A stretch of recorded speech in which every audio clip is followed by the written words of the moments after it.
Well, today is Saturday. You're joining us at TwoFeathers Restorations and Design. We are going over this camper that came in earlier this week from a customer who had some major concerns. This camper is not a camper we did here at our shop. However, it was done at another shop who presented themselves as being a professional trailer repair facility or restoration shop. Apparently they opened up in the past year. She says she paid them $10,000 to do this work. We've seen photos of the trailer before and during the restoration up to an extent. This whole front section of this trailer has been completely rebuilt by this company. We are not going to name the company. It's not our position to do that. However, we are hired to evaluate the trailer so that the customer can proceed with any legal action that she needs to do at this point. This video can be utilized in the court of law. As we have marked out the trailer, we're going to give out extreme detail. This video is to replace two prior videos we had done the day that it arrived. We kind of misspoke on a couple items after we realized the situation was worse than what we had initially done. So this is to correct some of that, to expose what we found after that video. So we're going to go in extreme detail here. We're going to point out the safety hazards and why this trailer in its present condition can never travel on the road. It violates DOT laws, it's unsafe, and this trailer can literally disintegrate on the road potentially with the type of fasteners and how this trailer was assembled. So first we're going to start off with the front of this camper. Kevin here is going to help use a straight edge to point out some of the trim issues. Let's start off with the front. You're going to know some of the dry erase marker that we've used on the paint, and we'll discuss those items as we go. But first of all, most of this camper has brand new siding the customer paid for. I do want to point out the fact this is a 1982 camper, Sunline, I believe.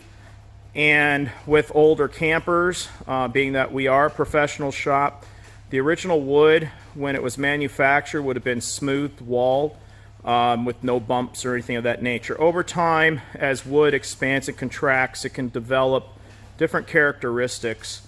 When you have a shop and you're trying to do as nice as possible job, you should be addressing any flaws in that wood as much as possible.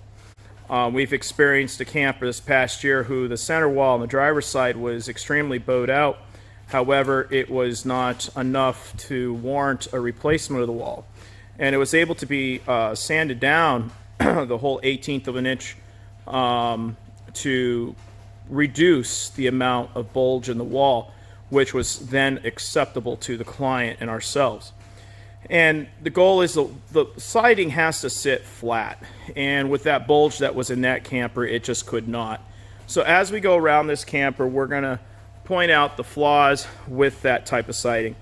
Now, one of these things that we need to point out, it has the original roof. We're going to show you where those seams do currently end, how those seams were dealt with. These panels across the front, you kind of see those little darker horizontal lines. I'll point those out. These panels are much smaller. They're only a couple foot tall at most. The original siding would have been approximately about 45 inches in height.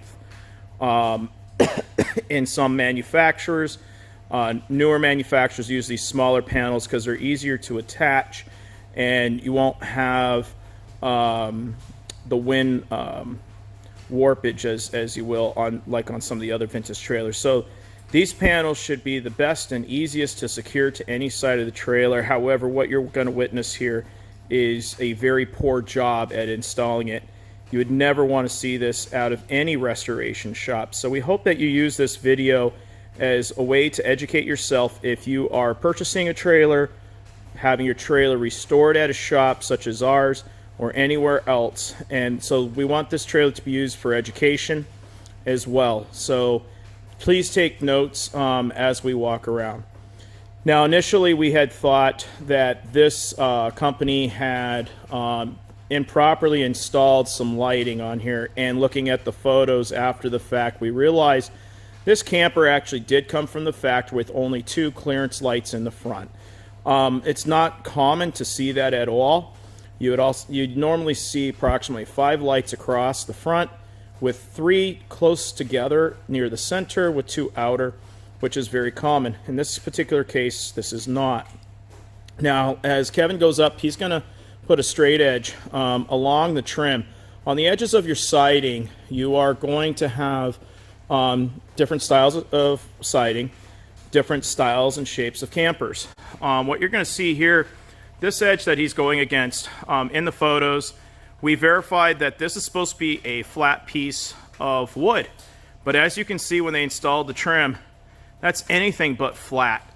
This side is very bumpy, and even at near the top here, you can see where we put a note, trim not flat. It should match with the roof. And even the roof section going the length of the trailer is not even flat. Those should be. You can control that with how much you tighten those screws. What we have found is that the butyl tape used, Kevin, I just unplugged that light by accident. The butyl tape that was used in this camper is very, very thin, and we'll point that out in a minute. We pulled out some products onto our makeshift table here to bring up some of the highlights, to point out some of the defects that we see. But while we're up front here, this type of trim here, and we're going to get a close-up, has these little lips on either side. There is actually a vinyl insert for this era of siding trim that would cover up these screws. Now, one thing you'll notice, these are not the normal style screws you would use in a camper like this, but it's okay. They're not very strong, but when you're putting like 2 screws together, you're not taking the time to make sure that your screws match the opposing side. Well, that makes it look a little rough. Also, you want to make sure that your trim is vertical and straight. You'll notice that there's a little bit of bulging here. Now, we try to minimize that. We'll tap it in. You're limited in some cases, but you want to try to minimize the bend locations. All over this camper, there's many points where the silicone has just been used completely inappropriate. Now, when you're installing siding on a camper, you need to properly plan for where your seams are going to be. Now, as I had said, I'll point out where the seams are. For example, on this pattern here, this is called an S-lock, so it's literally like an S. It goes back and forth, and the next panel underneath here tucks right in. This particular seam is here, but then he or she put this next panel where the seam is right here, and it really, it's still sealed, but it's a very poor spot to choose. You should always have your seams on a flat surface, okay? Then bend the panel up. That's planning when you're building these trailers. You can always cut this panel down to the next seam here, and then bring this panel down, for example. This window is a newer window when you look at the other windows that are in the trailer. So that could have been a customer's choice. It could be the original window wasn't any good, and they didn't take the opportunity to try to source a new one. We do not know the answer to that. We are told that a professional electrician was hired for this job, supposedly, but we can tell you that it's anything but that. They had installed an exterior outlet for whatever reason on the front of the camper, but you can see it's not even recessed into the wall, which is okay overall, but it's not an outdoor style outlet. You can see this outlet is completely exposed to the element, which is against code, even though it's a GFI. That's a big no-no. Across the bottom, Kevin, go ahead, put that straight edge up here, please. Across the bottom. This is improperly installed as well. You can see it's just completely wavy when you compare it up to that straight edge.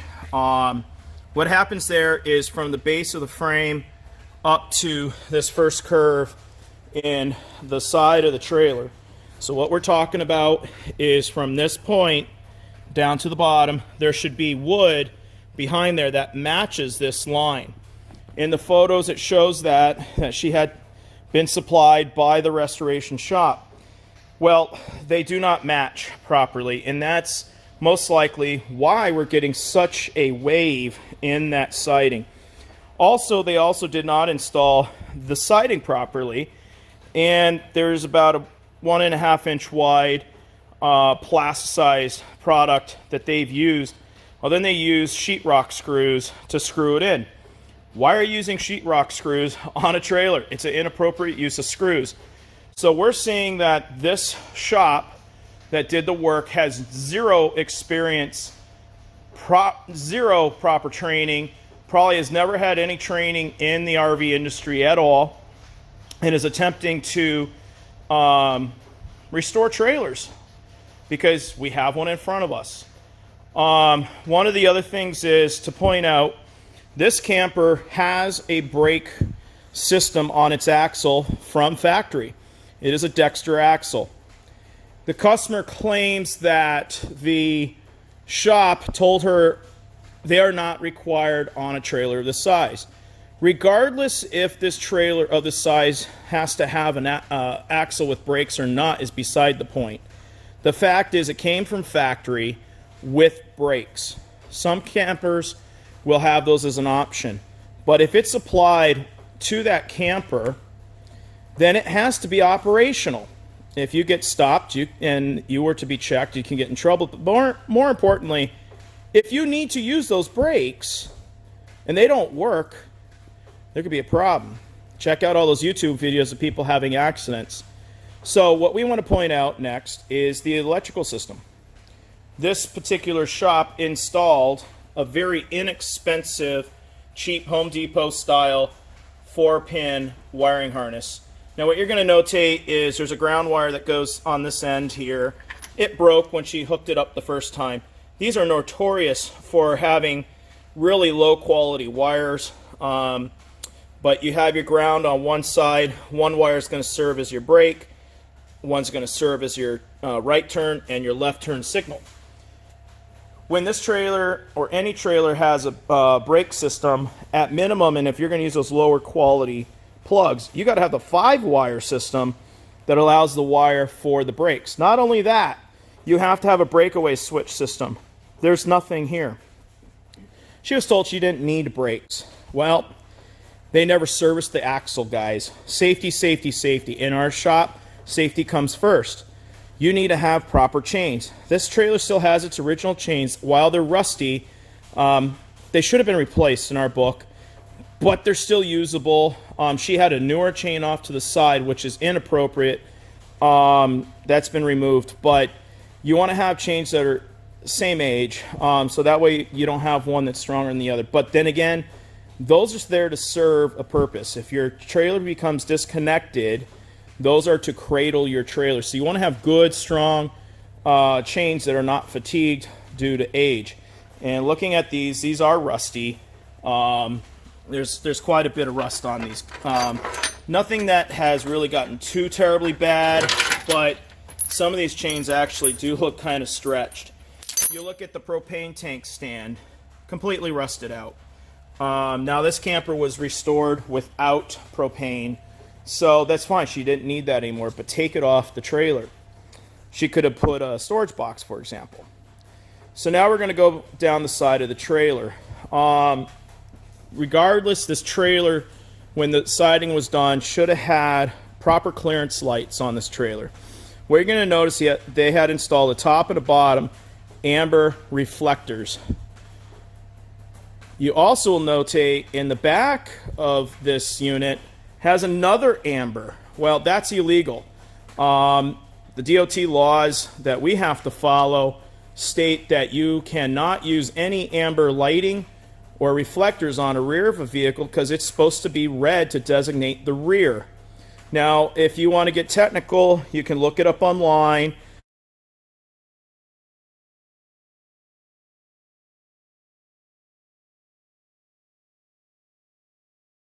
Certain lengths of trailers dictate where placement of reflectors are required. Also, at what weight is it required for a trailer to have brakes. But again, if it was equipped with it from factory and it's on the vehicle, it has to be operational. So what we've done, we've taken the wheels off, and one of the things we've done is laid things out nicely here. Kevin has done for us. And what you're going to see is how filthy it is in here. The rear axle hub seal has totally started to fail. So you're going to see some grease in here where it doesn't belong, getting the shoes dirty. Ultimately, if this was a working axle, that would saturate your brake shoes and ultimately cause them to fail. Down below is your magnet, of course, and that's also saturated with oil. These should have been serviced. This should all look nice and clean, functioning correctly, with a new seal in the back of that drum there. So in this case, totally unserviced. One of the first things that you should make sure of any kind of restoration shop, and what we do with our customers, is we first and foremost want to do a full inspection on a trailer, such as what we're doing right now for you for education, is the same thing we do for our customers. So we're going to also look at the leaf springs, check for the shackles to make sure they're in good shape. In some cases, like you see some rusted bolts there, I probably would change those out. So there's some service issues there that we would address. One other thing, when you look at the siding, this used to have fender flares on it from the factory. They went ahead here and cut out the siding, and the cut comes all the way back up a good ½ inch into the exposed area. They bent the siding under. Then they used some kind of tape such as Eternal Bond or something of that nature. You can also see in here there are staples.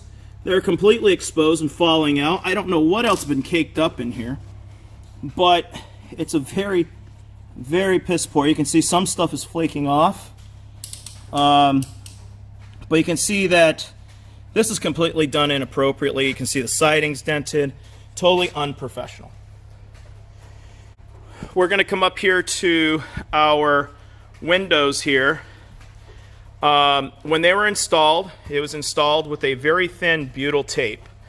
And the butyl tape needs to be thick enough so as you tighten up the screws, that butyl tape will start to squeeze out.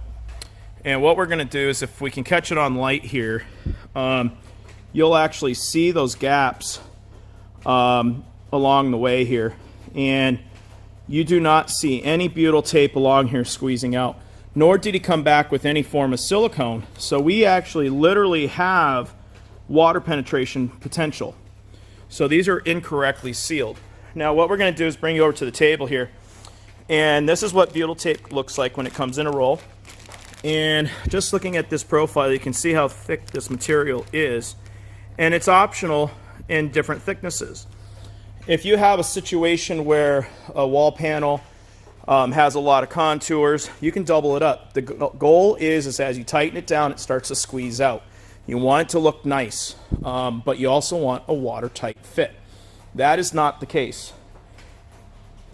When we talk about, go back to the clearance light, that top one should be a red light, not a reflector per code. Holding in my hand is what a real one would look like. They come in different shapes and sizes. This is a light. It is very inexpensive. It is so inexpensive that we sell this particular model for a whole whopping $6.29. How cheap can you get, right?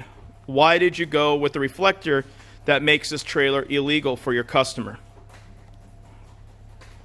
We're going to talk about water fillers now. Now, in an RV, you have a freshwater tank that you need to be able to fill if you're going to go boondocking. These are two types of water fills for city water connection.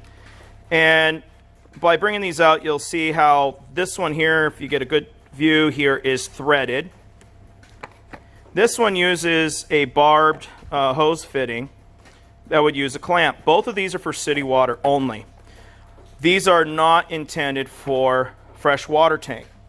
What we have over here is off of a Ciro Scotti that is meant for a fresh water tank. The difference is those there you hook a hose to, turn the hose on, it pressurizes your water system to turn on your sink or shower, what have you. This case, when you have a freshwater system, Kevin, can you open that up? That just pops right off that way. You want to have a type of inlet that does not allow you to put a hose that pressurizes it, because you're going to, essentially fill up your water tank and have water squirting all over the place, right? So it does allow you to stick a hose in there, but it is going to not allow you to pressurize it. You have a pump that you will turn on to then pressurize your water system when you're not hooked up to a city water. In this case, these guys only installed a freshwater fill for city water. Now, there we have discovered on the inside is no connection to this. They never hooked it up. What's on the other side? The freshwater tank, a big fat hose that goes through the top connection fitting for the tank, which is not even the proper connection. We'll go and see that in a minute. And it looks as if they intended for it to hook up to this, which means an open water system. So now your fresh water tank can get contaminated. Are you kidding me? So totally wrong. You should have both a city water that goes directly to your sink or your water system that allows it to be pressurized with fresh water. It can be distributed to a hot water tank or go to the freshwater cold side. Next to that is the power connection, 30 amp. I would be a little bit concerned. You want to make sure your water connection and your electrical connections are a little distance away from each other. If you have live power going into this, you don't want to have water spraying. This type of connection, luckily, is one that once the plug is in, it's threaded. You actually screw on a connector for that. Not as bad. I'm glad they used that, but still, it's a little too close for my comfort. Apparently, the shop says, well, we did a lot of extras for you. This is coming from the customer, by the way. We have not talked to anybody related to the shop. Well, she says he installed this connector for a TV. Great. It does not help with the fact that you have all this other stuff going on. Now, one of the other things is what you guys can't really see too well. You might be able to see the reflection right now. What I'm touching is a very shiny original siding. When it comes from the factory, it is pre-painted. It's a baked paint. It's actually water-based. But what you can see, that little fogginess, is overspray. It appears they taped off this edge, then painted this trim. Well, that's really bad. You can feel the overspray everywhere on this camper. We're going to go up top. I kind of marked out the trim. Kevin, if you can put another straight edge on this corner, please. This trim should be straight coming up this back wall. And in a minute, I'll be... There you go. Now you can see how much it's actually out. That's a good almost ½ inch there. Good 3/8 anyway. And as it goes up and over, that top is not even laying down flat to match the roof. It gets better. Go ahead and put that straight edge on the side of the trailer now, Kevin, to your left, to my left, over here. So go up, up, up, up. Okay. Now what you're going to see here is that is touching the trim up top, and you can see a gap going down. Well, that's because that trim is dramatically bulging out, and you can see it right there where that screw is. It's in line with that seam. This roof piece here is original, by the way. I will point out something I missed up front. But as this roof also comes down, they stopped the original roof. They should have, if they were going to do detail work that I expect our shop employees to do, you would go ahead and make this line go across, at least in the original seam. They've allowed this to stay. This is kind of sharp, especially at this point. And I used to do state inspections myself in this Commonwealth, And on vehicles, you can't have sharp items. The concern would be a child cutting themselves and tetanus if it's rusted. So what we're going to continue on with is the fact below that is original, not original, it's brand new siding. But as we go down this, we're going to discuss these tail lights. I couldn't do a dry erase. There's a little moisture in here this morning. These type of trailer lights are for boats and things of that nature. Reason why it's not this as being the problem. It's the fact that it's got the reflector on the side. So this is meant to be like on an outer edge so that it can be seen from the side. Clearly it cannot. Incorrect light. What I want to show you is one of the vintage style taillights that we use like on Shastas or Ciro Scotti was a flat light such as this one here. It's a brand new one that's available that's reproduced. So this light could have been installed and put up in a case like this and been perfectly fine. These lights are still workable, it's just they're not the right ones. A rear light and or clearance light has to have, if it's going to be used on these lower corners to suffice the DOT rules, it has to be able to reflect. And on this outer edge here, you can see there's a reflector component that makes that light able to comply. Then you have the actual filament portion. So the same thing on a clearance light.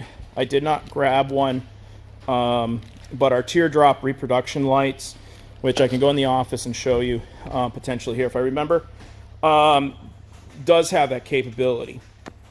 So what you're going to look at now is this lower panel. Just like the other panels, except it has what's called an auto mold on the bottom. It has a Pittsburgh edge appearance on the edge here for you guys that are regular vintage trailer folks from the 50s. But the bottom, it has a flat lip that allows it to be put at the bottom edge of the camper, down here. They left some kind of metal here, probably original metal, but they didn't notch out the metal to go around here, and this should have been tucked underneath and put in. Well, what's happened is it's not even attached to the trailer. I'm pulling on this thing, okay? So now wind can get up in there. It's not sealed to the elements. Big problem. Trim problems everywhere on this camper. It's not worth pointing out all the details. So that's the rear. In this case, you're not going to pick it up so well. Let me see about my flashlight. We're discussing about wood issues underneath. There you go. You can see that little dot right there. That could be a screw underneath or a nail. Who knows? But the metal is also not only flat, but it's being pushed in that way just to go in here. So what in the heck is going on here is a good question. This side has a lot of detail issues. Up at top, same thing, similar case scenario as far as how the trim is trimmed out. She states that she questioned this and was told it was perfectly fine and acceptable. I'm noticing that there's not a lot of light bulbs in these. Oh, some of these don't have light bulbs? No. We haven't been able... Oh, there you go. Light's not even staying on right, and there's no light bulbs. We don't know what lights do or don't work due to the fact the electrical don't work at all. So over here, again, no wheel trim. But more importantly, when the wheel was pulled off, there's no brake shoes at all. Another big issue. Now over here, you can see down there as well that seal is also giving out. Again, safety concern. The leaf springs have not been replaced. We recommend those to be replaced when they're over 20 years old. Only for the sole reason that we had another trailer from the 1980s come in with one broken. We're like, well, when there's only a couple $100, $200-300 for a new set, that's cheap. Get new ones. Ain't worth the risk. So we have the trim bulging out. Again, tap it with the hammer, try to soften it up and get it in. That would be a nice detail piece. Leaving it out like that, I don't like to see that. From these points, again, I notated it wasn't straight. Again, that straight edge that we see, it is completely out, just as the other side, just a different angle. Across the top, we notated lots of dents. Again, trim not fitting. All right, on the front of the trailer, we talked about where the roof comes together, right about where he has that straight edge. That's actually what appears to be Eternal Bond tape. And that's what they've done to create the transition between the new metal to the old metal. That is not how you do it. So these guys have no clue at all how to properly repair and secure it to the vehicle. So one of the other things, now that we're on this side of the trailer, you guys might notice it in the looking at it already, going, that's odd. Look at this metal piece that was installed on brand new siding. Now, these duct pieces are supposed to have something to do with a ducting for air conditioning. Why would you put it on the front end of a stinking trailer? I mean, seriously. You're going down the road, dirt, debris, everything gets thrown up, and it looks like there's supposed to be covers over the top. They're gone. They fell off on the road or somewhere. Who knows where they are? All right. Well, the most disturbing thing we found on the trailer, we're going to save for last, but one of the most disturbing things that we found that really upset us the first day, we're going to show you right now.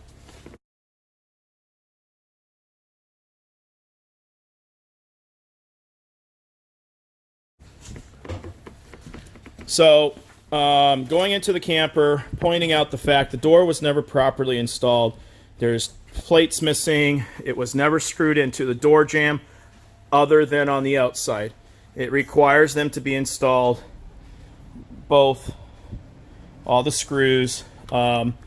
This hinge is not even screwed into the door. There's various issues with this door.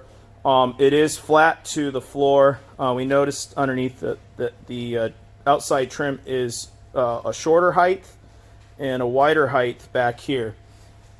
Coming into the camper, the customer's complaining that there's a water leak initially above this area right here, as well as the skylight that Kevin's going to point out to you. Right behind his head, actually, is where it was leaking, and she had a big oversized bucket which was more than 3/4 filled from a rainstorm.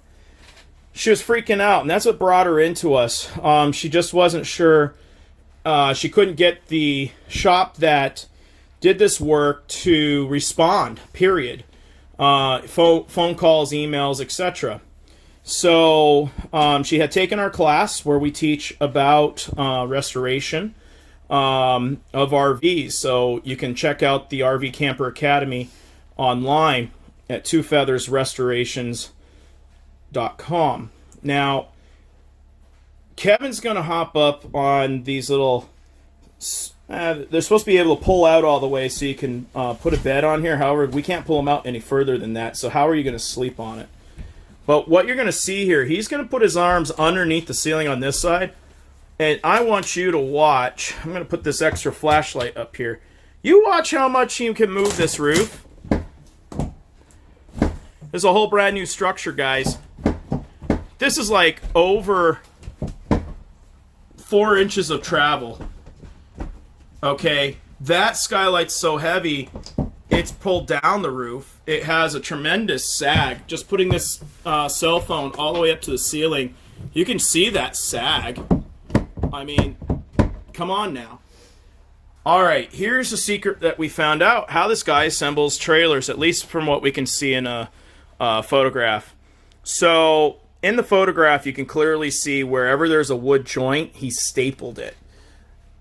The type of staples that he used clearly do not create a proper joint.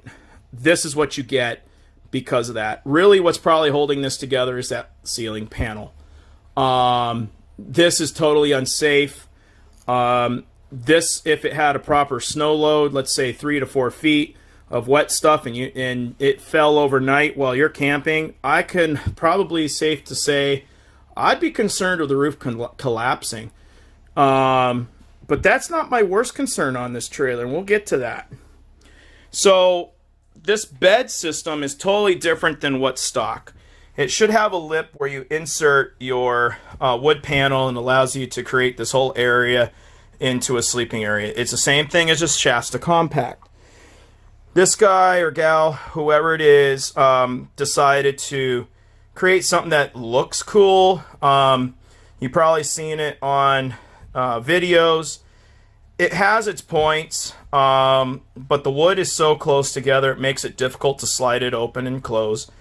And what it also does is, because the front panels are completely solid, you have no access to anything that's underneath that area, so zero storage.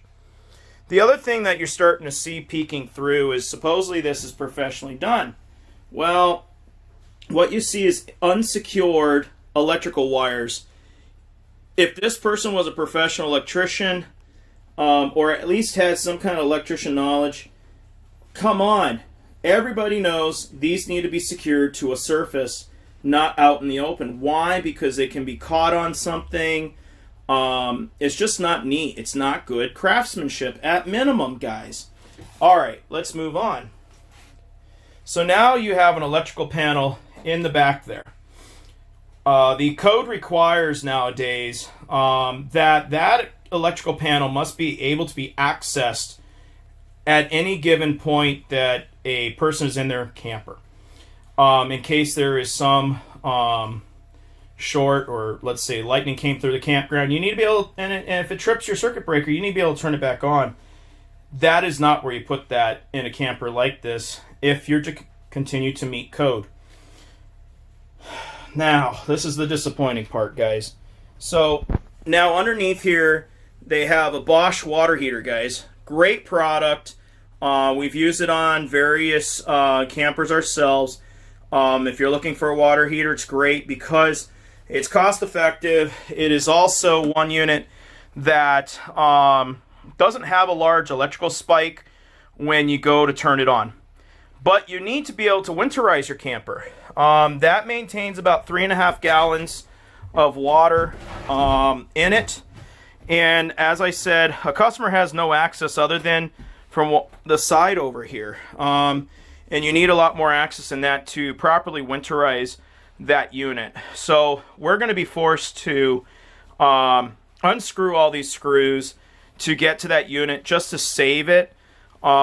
This camper, we've been notified there's going to be an insurance claim, and the police department have been contacted about what's happened with this camper at this point. So to try to protect the value of what's left of the camper, that's a pretty expensive item, over a couple $100. So we want to try to save it from freezing and no longer being any good. So we will pull that. What we're going to do now is I want you to take a look at this hose. This hose is kind of important. So I'm going to tuck this cell phone underneath.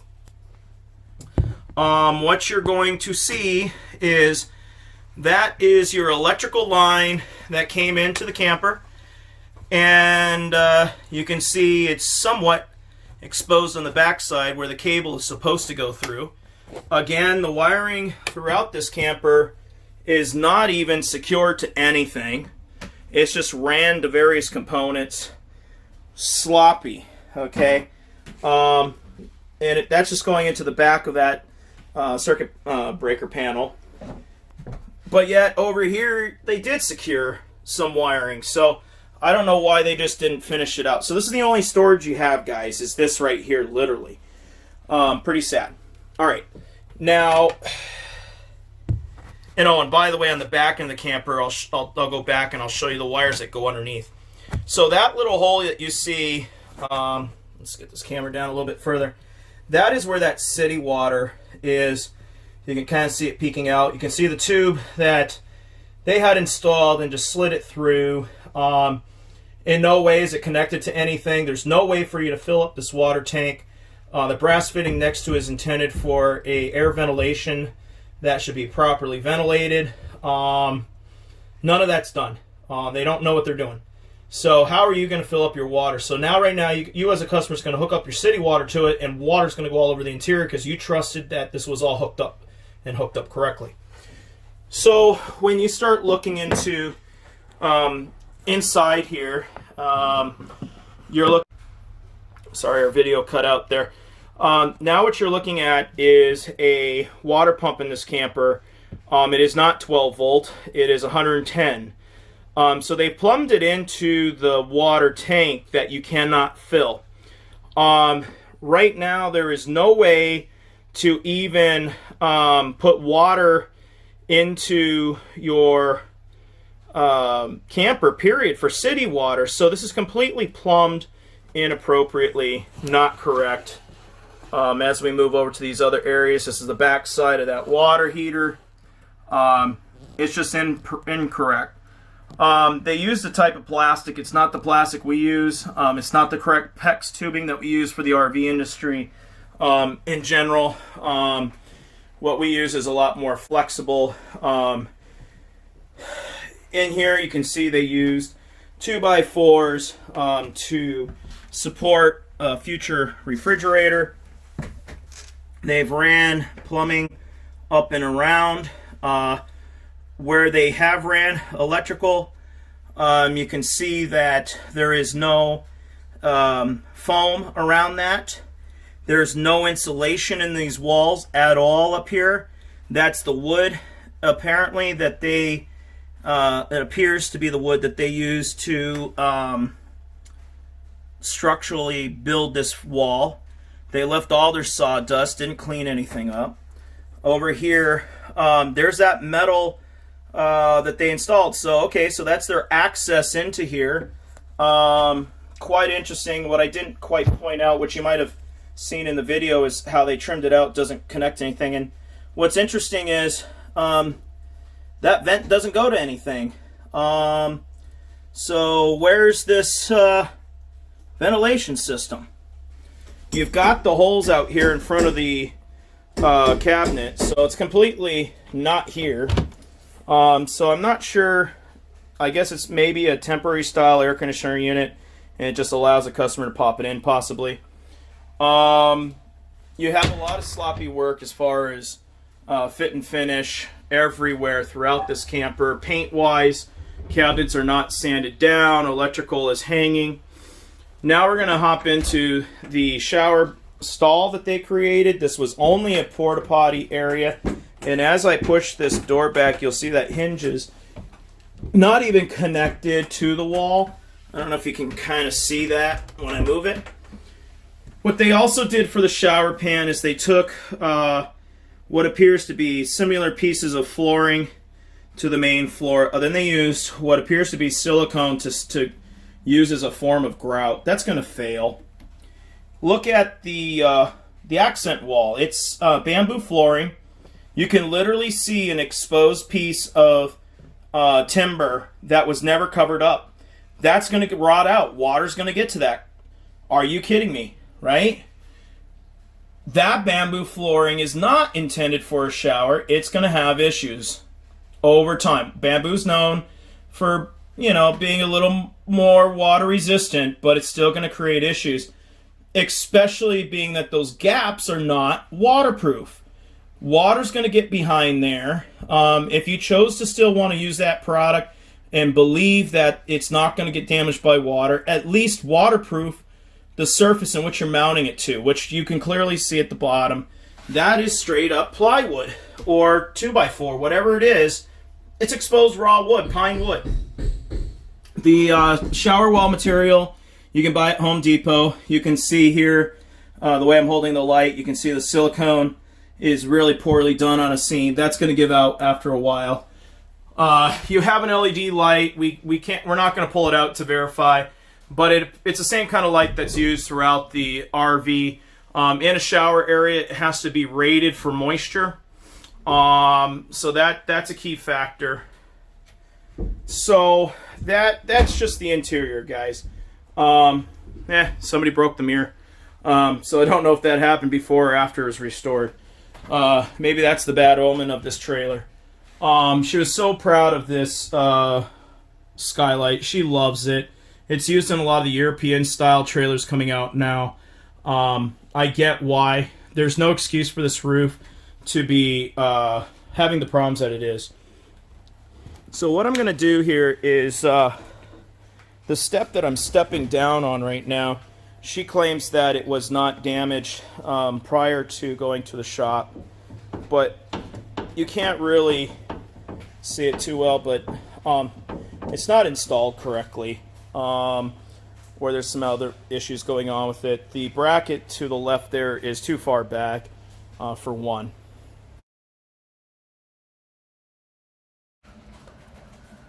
All right, guys, we've gone down and under, as we say.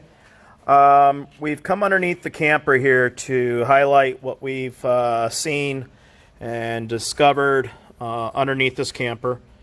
It's gotten pretty disturbing. What we want to highlight down here is how unsafe this trailer is for travel, why the customer could not take this on the road. Part of the thing that I see here, this trailer tire is wearing abnormally. This is almost perfectly smooth. The center of the wheel is nice and new. So that is talking about some problems with this axle being potentially bent. Could be improper inflation. So I just want to notate that. What we did discover is when this wheel was off, is clearly this trailer has not been maintained correctly or properly. So one of the things that could be a culprit is bad bearings. We did not check the bearings to see if they're bad. But if I was to take a second here and shake the wheel and it's able to move, you would be able to definitely know at that point that that wheel bearing is definitely bad. So it could be interesting to see what could be the cause of that. These are brand new tires that should not be prematurely worn out. This trailer has not been loaded up to go anywhere yet. So it is of grave concern that there's a lot of things that were not addressed for safety. As we look underneath here, it's fair to point out that all these wires are on the outside of the trailer. They're not installed through the walls as all the manufacturers have done in the past. This manufacturer used a belly pan out of metal. You can see there's a lot of holes in it that have been drilled by people, including rock debris and stuff that has come up through its lifetime. There's a lot of screw holes over there for some reason. You can see it looks like a bunch of gum stuck to it or something. But as this wiring here that's been installed, it's going through a hole that somebody drilled, ran it up through, and comes out this other side. One of the things I want to point out is this is sharp aluminum metal. And I'm trying to keep this phone video here in focus here.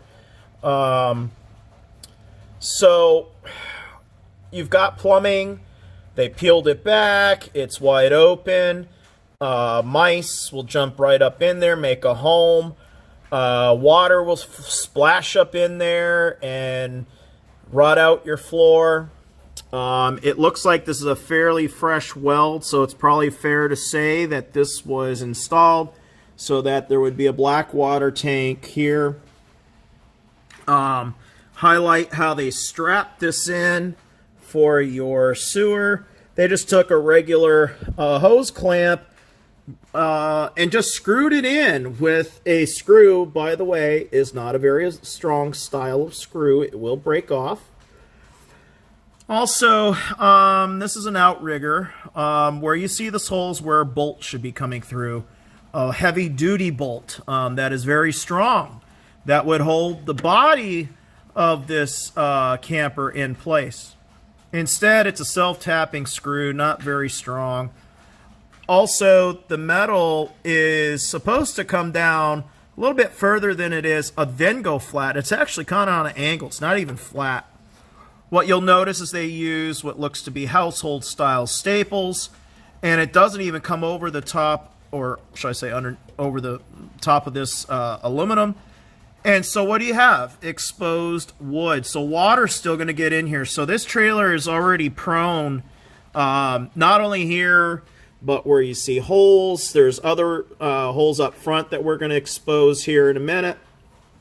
But water can get up there and cause a lot of damage. How about this? Just at the wheel well, you can see the wood. It's not even finished right. This wheel well has had damage or not installed right. Whether this section of the wall was taken apart or not, it should have been addressed correctly. As we start looking up this wheel well, you're going to see a point right here that I'm pointing to. It's wide open. Water's going to go straight up in there. The metal was cut, bent over, and then it was apparently painted on with something or taped on, then painted with something in black of color. This was not trimmed out with aluminum siding trim like you've seen elsewhere. I'll show you a sample. All right, we've taken a moment to come into the design center here at TwoFeathers Restorations and Design. I just wanted to show you, we're talking about the wheel well and different trim that can be used on a camper. This piece of metal we have made for us, let me get the other end here. We have it specially made. It's a soft aluminum, and so we can bend this pretty easily. As you can see, it's bent. So we have it as a demo in here. This trim allows the screw on the older 1950s, 60s era trailers to be exposed. But you can see how deep it really is. It's about a 1/2 inch on the sidewall. It is angled to pull in the metal to keep it flat against the camper. So this metal trim is not designed for the vinyl insert as what's on the trailer that we're highlighting this evening. So we're using this flooring sample. By the way, this is what a floor looks like when it comes through our shop with the marine grade quality plywood. That's real marine grade that we have come in through a special supplier. This is marmoleum flooring made by Forbo, just so you know. So if we pretend this is a side of a trailer and the top of the trailer, this trim would come down over the top. Just as much if it's a wheel well, we can literally bend this and use this exactly as a piece of trim. And this part where the screws are, I would use on the inside of the wheel well. So on the outside, you only see this little simple lip, and it would bend up and over. Also, while we're here in our design center, I do want to highlight the clearance lights that we sell. These are modern LED reproductions. They do have a reflector design in the vertical portion. So when you're needing to comply with federal DOT regulations, these meet both the reflector rules and the lighting rules. It also requires you to have a license plate light. This is another reproduction that we sell, and it has a lens on the bottom side that would light up this license plate bracket. When it comes to installation, we offer a super package. The EHP is what goes on the outside surface, and to the left of that is our wool. We haven't finished our display yet. These are really important. You can use fiberglass. You can also use the 1-inch thick foam board that you buy at Home Depot if you're doing it yourself. But the wool that we use when it's 2 inches thick is about an R rating of 8. So it's about the same as your foam board, but its cost is a lot better. You don't have any of the chemical issues that you would have when you start dealing with products that are made with chemicals. It's something that could have been done, but this is very sloppy. You can see over there siding was trimmed back where it's exposed on the side, and somebody tried to use touch-up paint to cover it up. So staying focused down here underneath our camper, right away in this corner, we're exposing another ginormous hole, 2 screws that are supposed to be expected to hold this camper to the chassis. As you look down, you have wiring going through a steel frame. There should be a rubber donut anywhere where you have metal going with a hole with electrical going through it to protect it from chafing, which can lead to exposed wire and short circuiting. Down about midway, You can see there's one more of those screws coming through. It's concerning, to say the least. Everywhere you look, there's problems on this camper. We look at right here, we have a brand new piece of metal that goes from side to side. Let me see if I can zoom in here a little bit. Yep, it does allow it. If you can get a good shot there. Let's see if we can get more light. That might help. You'll see there's a single nut on that bolt. Apparently that's what they think is going to hold this frame of the body of this trailer to the chassis. Problem is, it's a long bolt, single nut. You know that if you have any experience in this industry, building something, a fabrication, you know that you need a washer, which I guess you can say this plate can act as that. But you need a lock washer to lock that nut in place. There is no evidence of any kind of Loctite liquid that can help serve as a lock washer, but I'd never resort to just using Loctite only. On this side, they chose to use 2 nuts. I'm kind of concerned. Did the other side have 2 nuts and one has already fallen off? This trailer has not had that much mileage. It's under maybe 100 miles or whatever, just from the Newborough, New York area to our shop in Deerfield, Mass. It hasn't gone anywhere. So you have open access for water. Siding that's attached wrong, these staples will come out. So it just is numerous issues. This kind of strapping is just unacceptable for plumbing. At least it appears there was glue used. At least there's something that might be done right. Hopefully they use primer before using the glue, but it's pretty sloppy to have that much glue coming out. So that's just one side of the camper here. But again, you have wires that are dangling behind here. Kevin pointed out there's a wire right there hanging down, almost touching the road. And these are all the wires that come from that harness we showed before. This is supposed to give you your right, left turn signals and your taillights. Of course, it's the wrong harness, but that is what is on this trailer.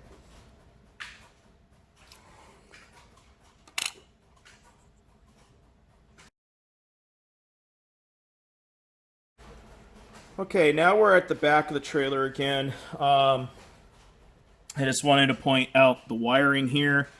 You can clearly see it's coming out through metal. It doesn't have any form of a rubber O-ring of any kind that will protect it from being chafed. So, as we have said, in this trailer, this customer unfortunately has had a very, very bad experience.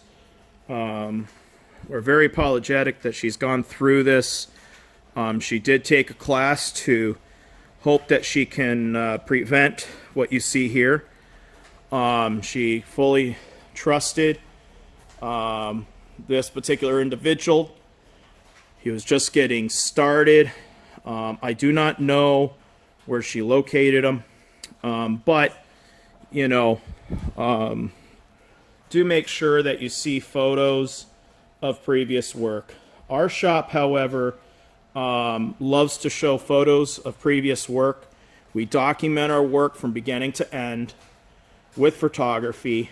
That way you can see the stages of a restoration. You can see the quality that is provided. There is no excuse for what you have witnessed today in these videos. We have meshed these videos together so you don't have to see us getting up and down off the floor and etc. But all in all, this is an experience that has been traumatizing for the family that's involved with this camper. And we will do everything we can to hopefully help them get a good resolve.